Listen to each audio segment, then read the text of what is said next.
Welcome to Alive in Writing, a podcast on troubleshooting life as a writer.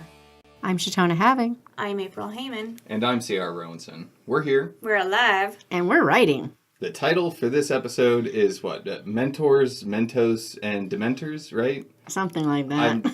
I'm not sure how much... We're going to be talking about mentors a little bit. Mentos, not Dementors, maybe. Dementors, the frost makers. Dun, dun, dun. So, somebody saved me from myself. Mentors. Mentors. What's a mentor? So far, we don't agree on this, so we're going to have fun with this. What's a mentor? This is going to be a weird episode, guys. Sorry. What's new?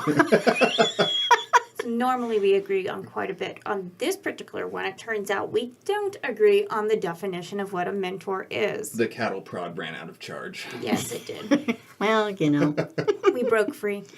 Free! So I think a mentor is someone...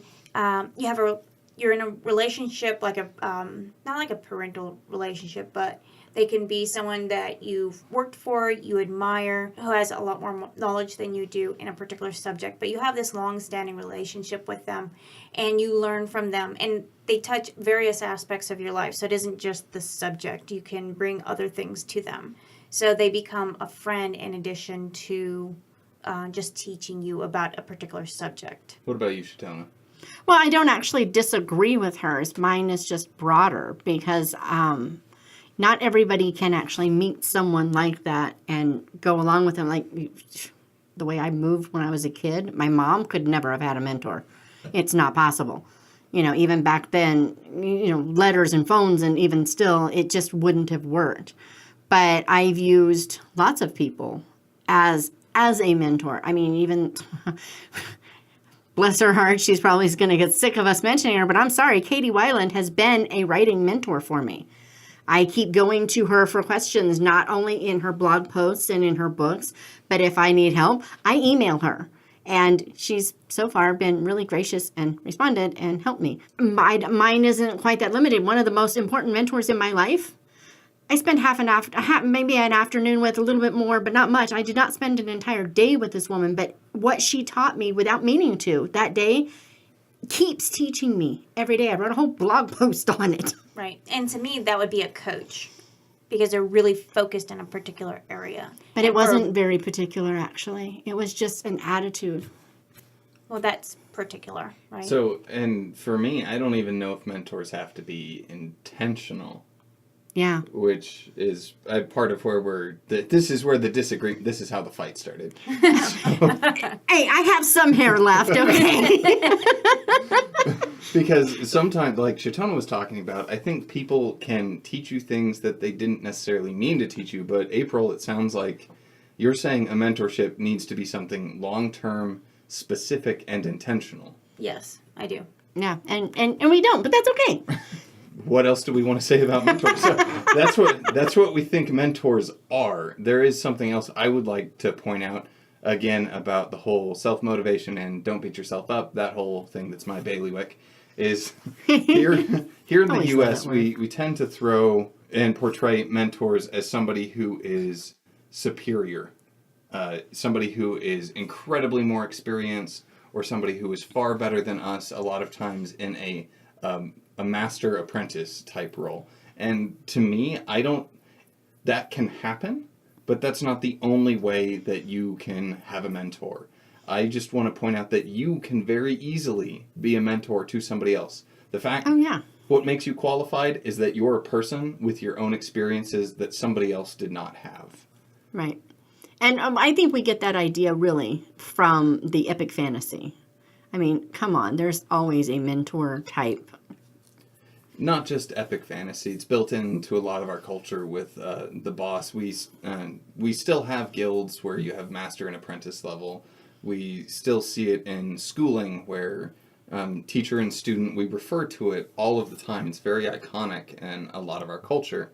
And it's not that it's bad. I just want to point out that don't forget that you can be a mentor even if you don't feel like you're an expert. And that your peers can be mentors. They don't have to be somebody that's above you. Or older than you.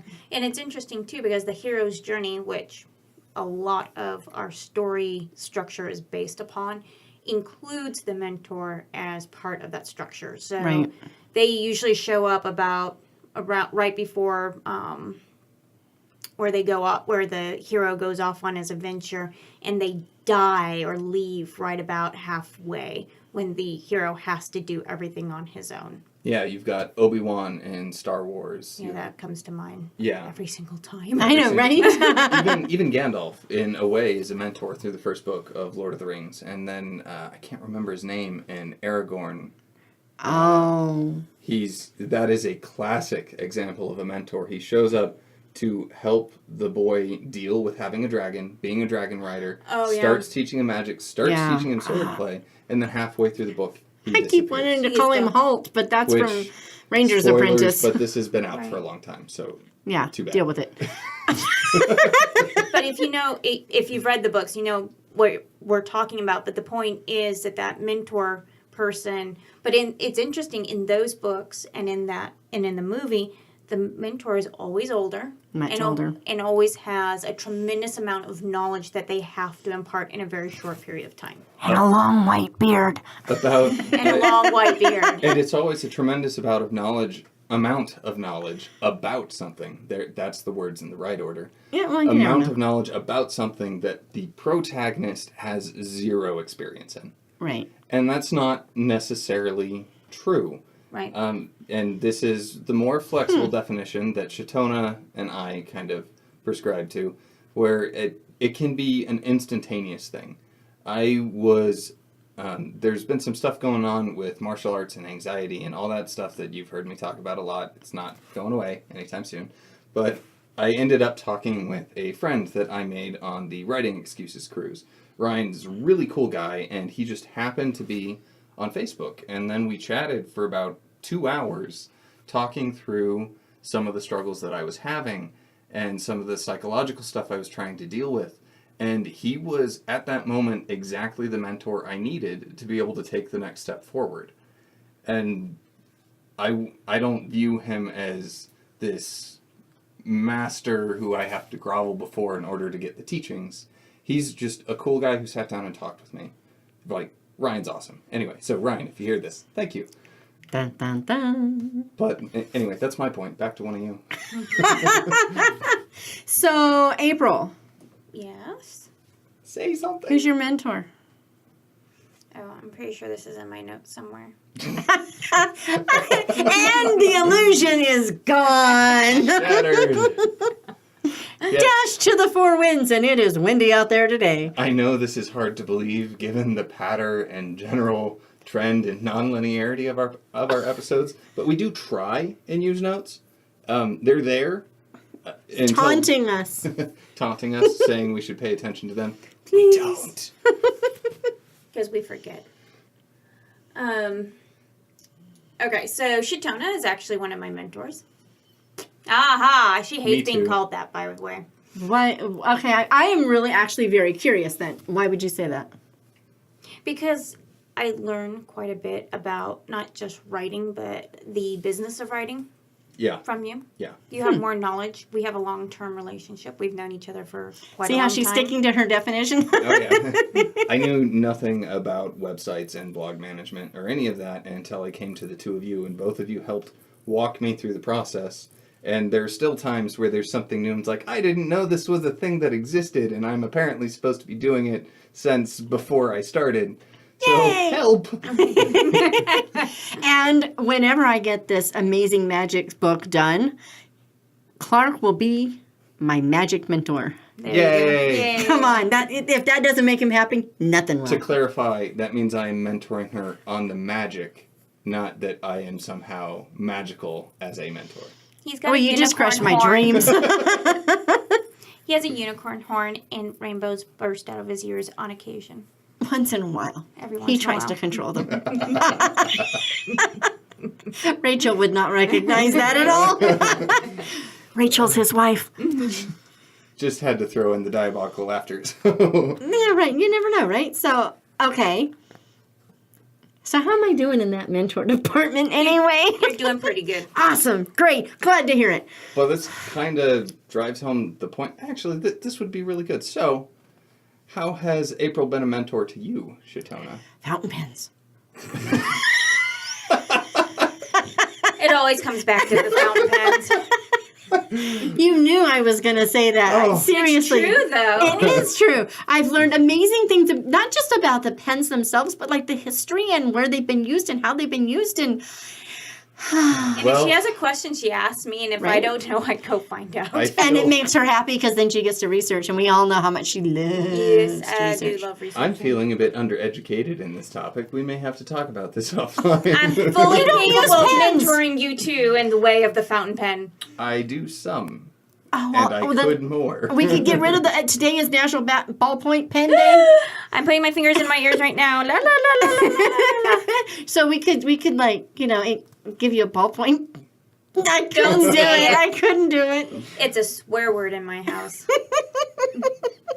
Oh boy, all over the place. So, like, trying to get on topic. So it's not just having a mentor, it's being a mentor. Being a mentor. Yeah. I had no clue I was being a mentor. Well, I'm really glad. I think a mentor would be better. They're Well, you sweeter don't and tell tastier. someone.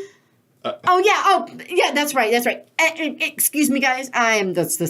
It doesn't work. I am the expert, therefore you do it my way. So And you you're- will listen to me because you are my mentee, and I am the mentor.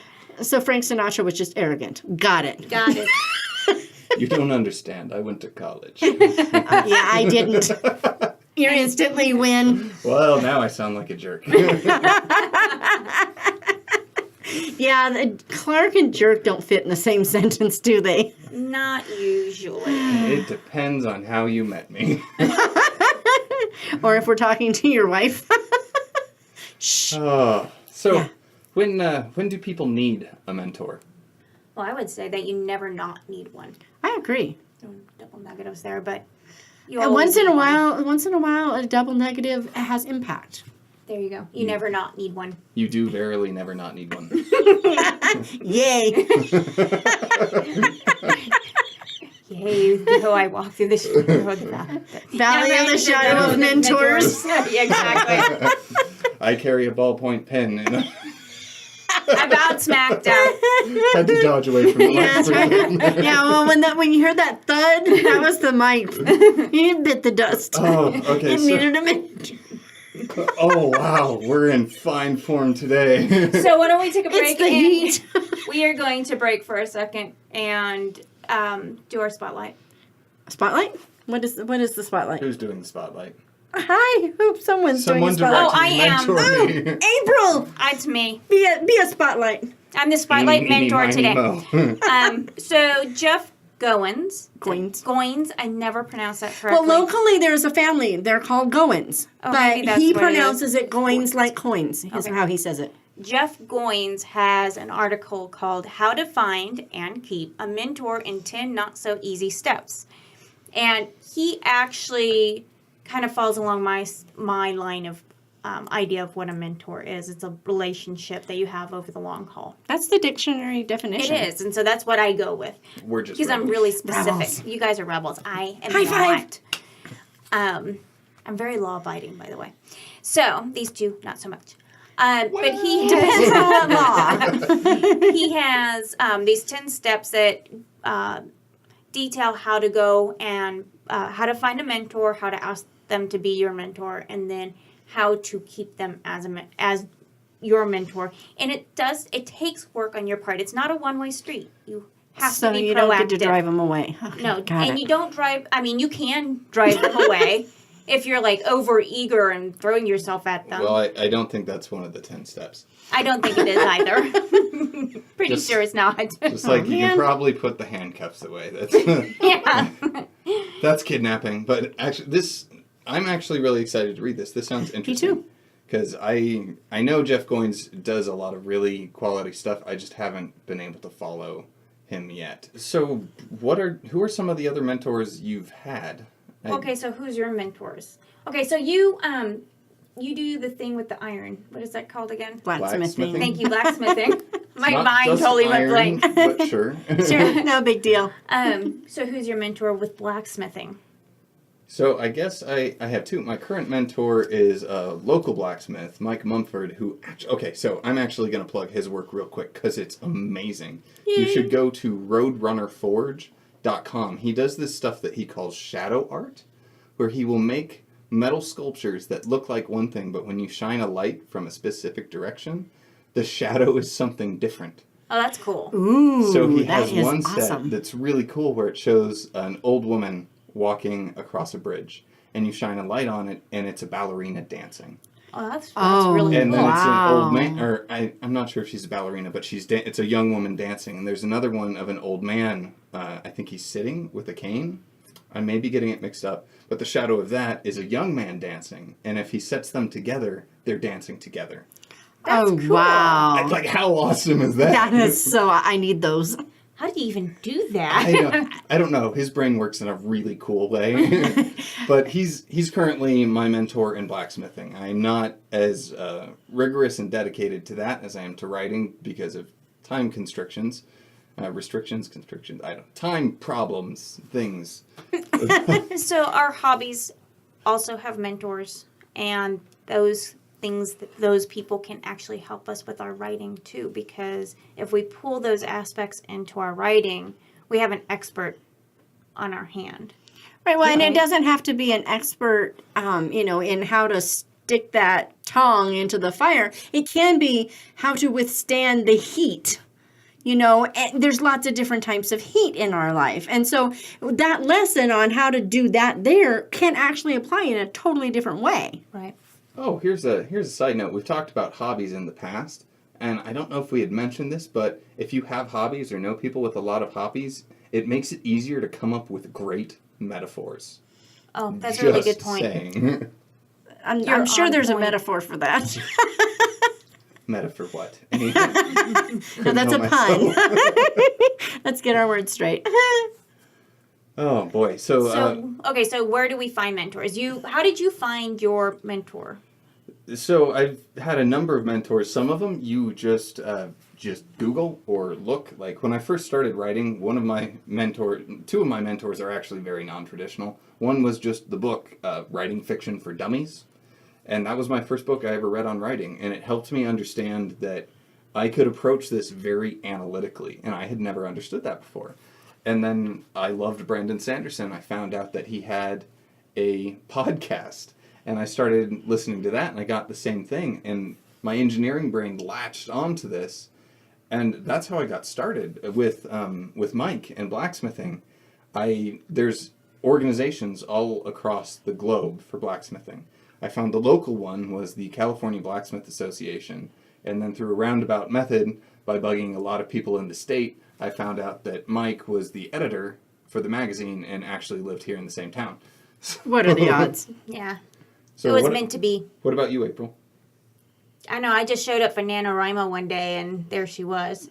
And then she brought in Hungarian coffee cake or whatever Yeah. it was. And, she was my mentor for life after that. Yeah, well, you know what? It cures everything. So if you ever meet us, just bring cake and we'll be friends. Oh, by the way, it has that nothing is to the absolute truth. There is no lie in that. That's right. Yep. Actually, mine, it's really kind of funny. Mine came from making one of the biggest mistakes you can possibly make in publishing. Oh. I followed bad advice that I found on the internet for how to edit my book inexpensively. What'd you do? You pass it to one person, they edit it, they go through and they fix all the problems. You send it to the next person, they fix all the problems that the first person missed. You send it to the next person, and you're done. And since I can't see my own errors because my brain only sees what it thinks it wrote, I couldn't fix it. And so, after 10 people, you figure they got it all. Oh, my word. You probably made more of a mess than anything. Yeah, pretty much. And so one of the gals on my board, when I was, when I was telling her, I don't understand, she's like, I'll edit. And she went from editing to showing me how to show and not tell, to showing me how to cut the stuff that didn't matter, to how to, she's the one who told me, get the outlining your novel, Katie Weiland. And that's how you learned about Katie? Yeah, from Wow. her, from the outlining your novel. Was brand new book when she did that. But it's just little bit by little bit. So when I came to write a Regency story, I wrote Cinderella in reverse in Regency time. Not my time period, not my story, but I wanted to try it.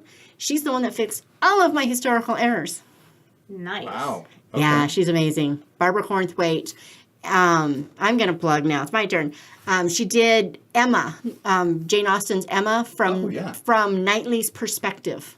She wrote the whole story from Knightley. So you get new characters, you get new scenarios, but you get to understand what Knightley sees in her because...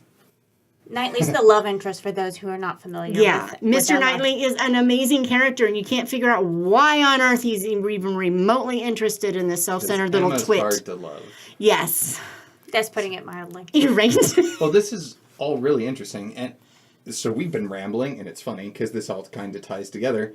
How you can use the spotlight to go and find a mentor, which is actually something I'm going to go do to hopefully find an editor that I have been following, and I love their content. So There you go. Awesome. And with that, we're at time. So please leave a comment on the social media platform of your choice and let us know what a mentor is to you, or let us know who your mentor is. Feel free to use our hashtag #AliveAndWriting. And based on your comments, we'll do another episode on how to find the mentor you want. this has been Alive and Writing. Sometimes that's all you got, but it's all you really need. Thanks for listening. We'll see you next time. Bye. Bye. Bye.